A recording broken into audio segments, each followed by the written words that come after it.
मला सांगा, हा ग्लास जर मी असा हातामध्ये पकडला आणि लगेच खाली ठेवला तर माझा हात दुखेल? नाही दुखणार. पण जर हा ग्लास मी असाच हातामध्ये ठेवला अर्धा तास, 1 तास, 2 तास, 5 तास, तर माझा हात दुखेल? येस.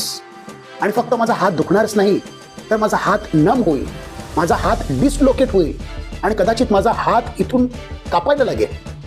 अगदी तसंच आहे. राग येणं हा माणसाचा स्वभाव आहे. राग थोडासा येणारच, पण तोच राग तासनतास, दिवसेंदिवस, आठवडा महिना मनामध्ये ठेवणं, साठवून ठेवणं हे बरोबर नाही. लवकरच नवीन वर्षाला सुरुवात होत आहे. मी तुम्हाला सांगू, या नवीन वर्षाची सुरुवात खरोखरच जर तुम्हाला एका नव्या उमेदीने, नव्या उत्साहाने करायची असेल तर एक गोष्ट लक्षात ठेवा. आपल्या मनामध्ये जे काही राग जर तुम्ही साठवलेले असतील तर ते ह्या जुन्या वर्षाबरोबर जाळून टाका. एखादं भांडण असेल, वाद असेल तर ते विसरून जा.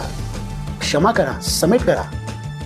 हा ग्लास जर सतत असाच पकडल्यावरती माझ्या हाताची ही अवस्था होत असेल तर एकच राग तो वर्षानुवर्ष मनामध्ये ठेवून माझ्या अंतःकरणाची काय अवस्था होत असेल.